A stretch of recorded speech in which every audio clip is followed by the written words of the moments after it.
What's the point of pretending to be someone you're not? Doesn't that hurt you inside? Your spirit? Having people only like you as long as they don't find out who you truly are, what you truly believe. I've learned to just keep quiet and not express my opinion.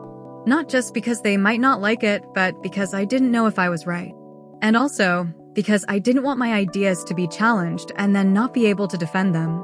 Nevertheless, I'd rather keep quiet than lie, than pretend. Well, everyone lies and pretends every day.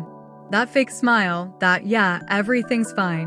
What I mean is your entire being, your entire identity, is predicated on a lie, like being an atheist who pretends to be Christian just so you are part of the community.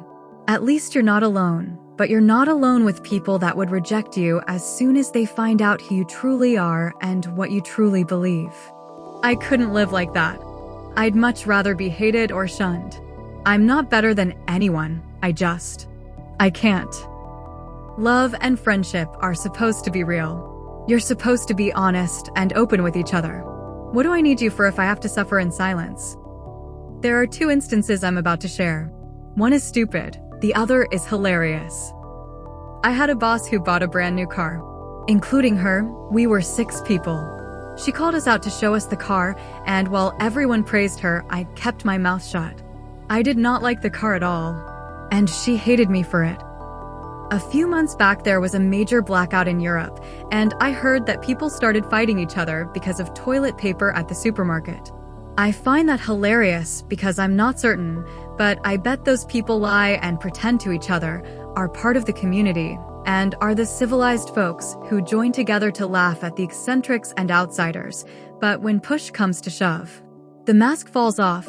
There is no more pretending, and the same reason why people lie to at least not be alone is because they are selfish.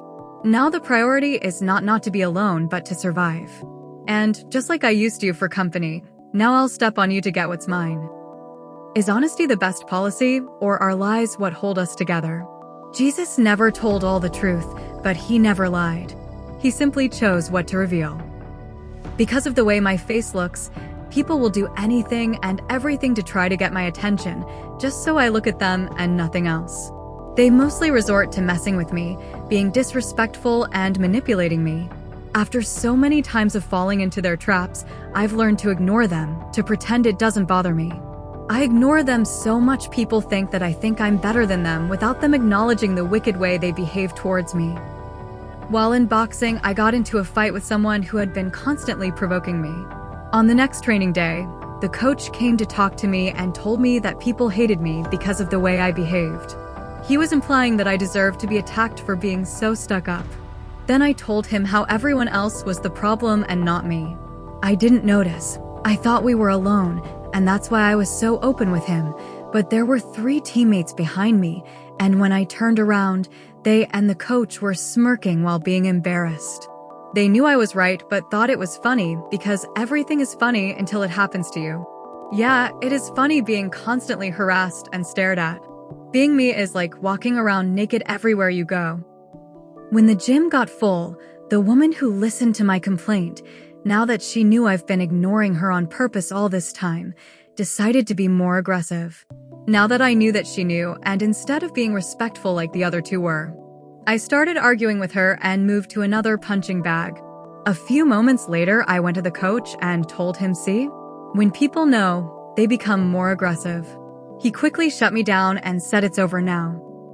So, wait, when it was to criticize me, you were joyously there, but when it came to defending me, the conversation was now over? Okay, cool. But one good thing did happen. After I stopped pretending that their behavior didn't bother me, after I was honest and they knew I was willing to fight them and argue, for a while, people did leave me alone and were respectful and more mindful of their behavior. I did eventually have to leave because they eventually stopped pretending that they actually cared about my feelings. One of the reasons I stayed longer than I should have is because at least I wasn't alone.